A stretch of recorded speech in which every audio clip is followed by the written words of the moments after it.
So let's start talking about what makes a good video. Well, firstly, it's something that gives the viewers what they want. They've come to the search engines looking for information. They want to know how to do something.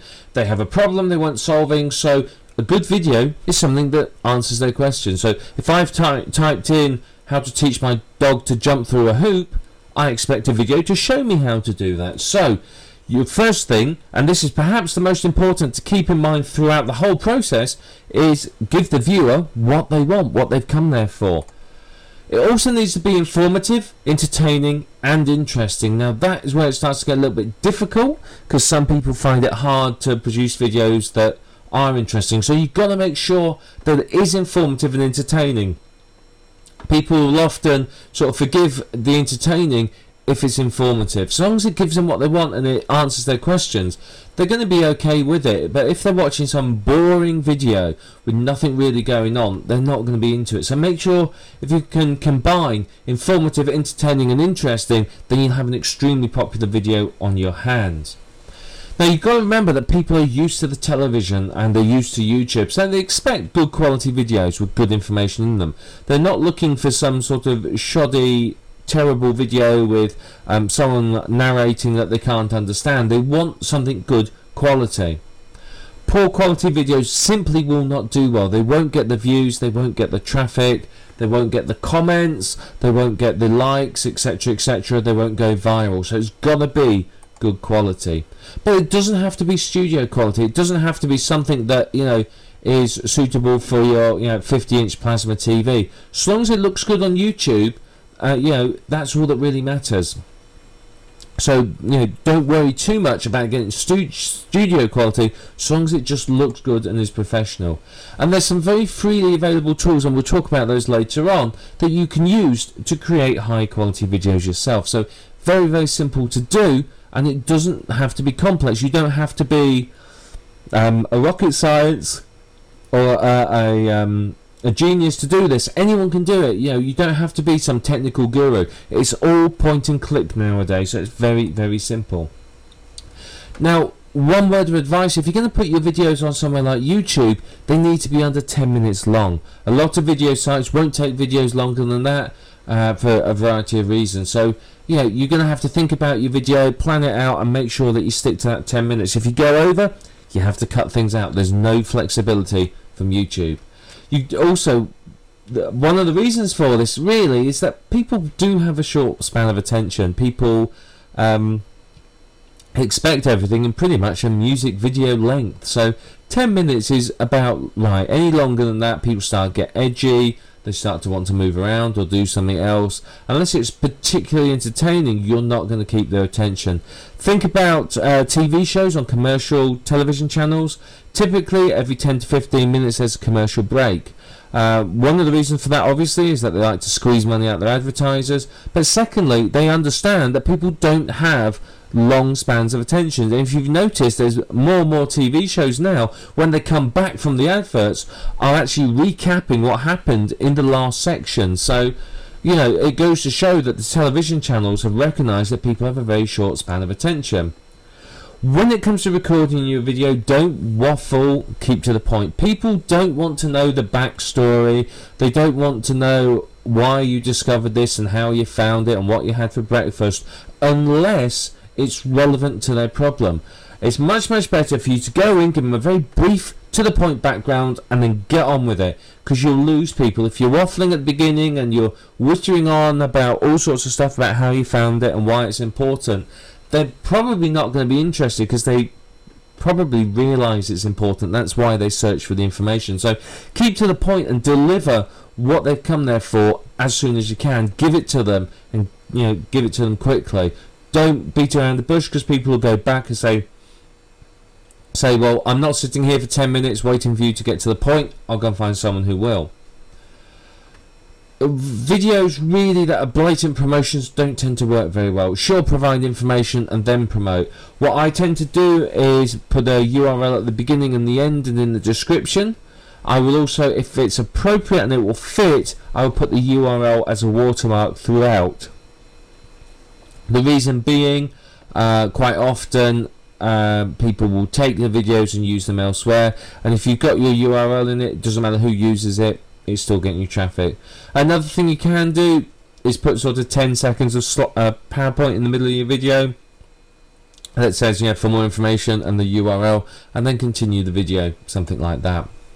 Now, this isn't meaning to offend anyone at all, but if you do have a strong accent that people may find hard to understand, or if you are not confident recording a video, or are not particularly confident in the language that you need to record a video in, then you do have to outsource it.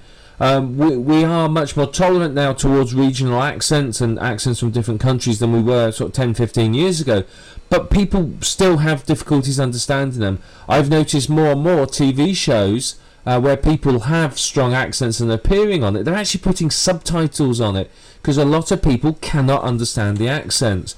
You have to remember, whereas we are a global culture and people move around a lot, there's still billions of people that don't really shift out of their hometowns. So quite often, if people have a strong accent, they struggle to understand it. So it's very important that if you have a strong accent, you really do need to outsource it. Same with if you're not confident in the language, or you're not confident speaking. If you're not, outsource it. It's going to save you a lot of time.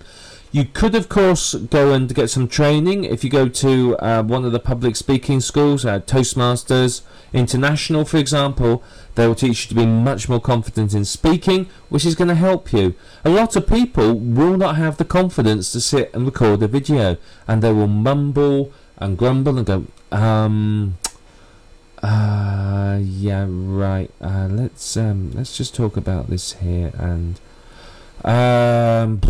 what shall we do? Something like that. Does that sound good? No. You want somebody that sounds interesting, excited and animated. So make sure that if you are going to struggle with the video, outsource it. You can easily go to Elance, rent a coder, get a freelancer, anywhere like that, and find someone who will do it for you. But you are going to need to invest in some equipment. You may have some of it, but you may not. Now obviously, if you're planning on doing proper videoing, you need a video camera. You can get a mobile phone, will probably do it if you've got one of those, or buy a video camera or a digital camera. You are likely to have one of those 3 items at home, or maybe even a webcam, and you can use that to start with. You don't need to go out and spend $1,500 on a video camera. You've probably got something around your house that you can use, or something you can borrow from a friend that is good enough to start with. You will need a good quality microphone. I would recommend a USB microphone. The reason being is it seems to cut out an awful lot of noise. The ones with little jacks on it that you plug into, they seem to pick up a lot of noise from the computer. I've always had problems with those. Since I bought a USB microphone, quality's been significantly better. You do not want a headset mic either. A headset mic, you will struggle to position the microphone so that you don't get pops and huffs and puffs down the microphone. Ideally you want what's called a podcasting kit. You can find them on eBay, $100, maybe $150 at the tops if you go for an expensive one. What they are, they're basically a microphone in a cradle so that you can knock it and you don't get a banging sound. You get it on a heavy stand so that it stays in one place and doesn't knock over, and typically you get a pop filter as well. Now if you record yourself in a normal microphone say the word pop or snake, you will find that there's a lot of noise at the beginning of the word. What a pop filter does is remove that extra noise and make it sound an awful lot better. I would recommend as well you record in a quiet place. If you're recording yourself, make sure it's well lit, and just to edit out noise and interruptions, just make it professional. I mean, I remember there was a big product launch about 6-7 months ago that I saw, and I watched the videos from it. I invested in it. It was a $1,000 product, and there was 3 or 4 of the videos where this guy had recorded them in his office. Pretty much, it was a video of him talking, but he was sat in the dark with just this tiny light on in the corner, so he looked like a witness on one of these crime TV shows in a darkened room, and it was terrible. I mean, I've watched other videos where people their phone rings, so they just pick it up, look at the number, pause the video, and then answer their phone and keep on going. Or I've seen ones where people have had Skype messages pop up and other messages pop up. All of that takes away from the video and screams not professional. So make sure that it looks professional. It's not difficult to do. 2 minutes and you can edit out most of the noise. If there's an interruption, someone slams a door, dog starts barking, child starts screaming, motorcycle revving the engine, whatever it might be, just stop speaking, stay quiet for 30 seconds or so, and when the noise has gone away, start up again. Pause it and start up again. The reason being is if you leave that gap, then you can very easily find where the noise was and just go back and cut it out. It's not hard to do. It really, really isn't. So just try to make it professional by editing out those noises and interruptions and everything else that sort of says amateur in big capital letters.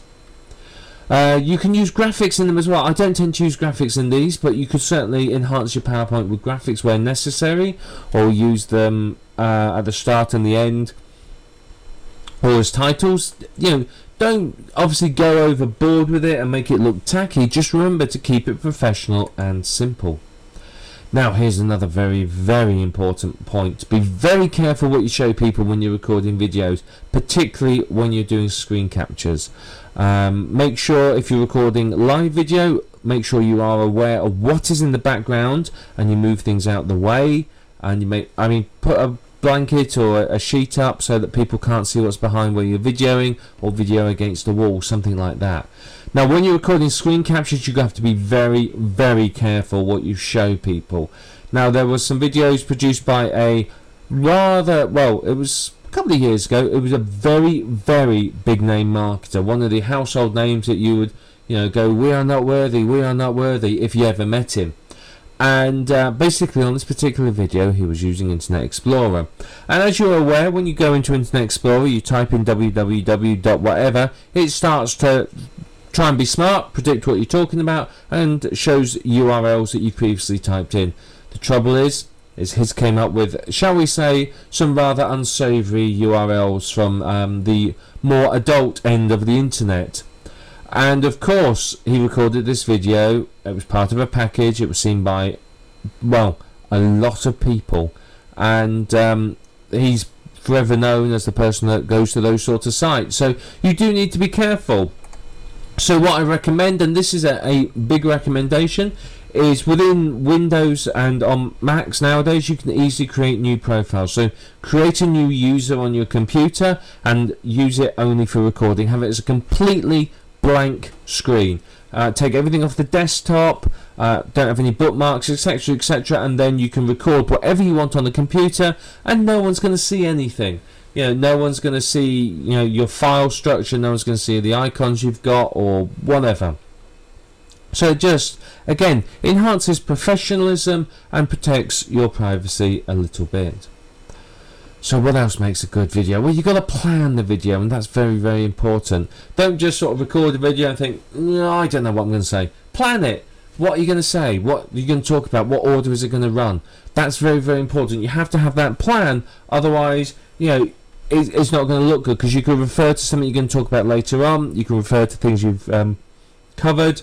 You can write down the main points on a piece of paper and just have them in front of you when you are recording. I mean, you can get software that will basically, you can sit there and it will show auto prompt software, and it will show you your words. The trouble with that though is I've always found that reading from an auto prompt doesn't sound very natural. It always ends up sounding a little bit stilted. The written word and the spoken word are very, very different, and they don't always make sense. So my top tip is to actually just write out the main points by hand on a piece of paper, have them next to you while you're recording, and just talk around them. Not difficult to do at all. So the crib notes are very, very important. It's going to help you immensely, because you're going to know what you're going to cover, but it gives you that flexibility to talk about other things and to make it sound very, very natural, not like you're a BBC News presenter just reading something off the wall. You've also got to think about what you're recording and how is it the best way to present it. Does it need to be a PowerPoint or a screen capture or a live video? Does it need to be a combination of all of them? it's up to you, but you've got to think about it and decide the best way of presenting it. How can you do it in such a way that your audience can easily see what's going on? But I think this is an important point. There's a lot of people will obviously record a video and then go, that will do. Get rid of that will do attitude. Don't be afraid to re-record if necessary. My videos are often full of mistakes and errors, but I just edit them out. And the final copy, you'd never guess that in the middle of that video, there was the doorbell rang, the phone rang, the kids screamed, the dog barked, the next door decided he was going to start revving the engine on his motorbike. I dropped a pen on the desk, which made a loud clunk noise. I sneezed. You never guess any of that because I've edited it all out. And all this makes it for a professional video. But also on your computer, and this is another reason why it's worth having your own user for just doing recording, is turn off all these things that pop up messages and interrupt your video. Something comes up saying download complete, ruined your video. Something pops up saying new message from so and so, or whatever it might be. Get rid of all of that because it's going to basically wreck your videos for you. So get rid of all of that and it will make your videos look more professional. Always think high quality and professional. If you do that, then you will produce good quality videos, and good quality videos will get many more views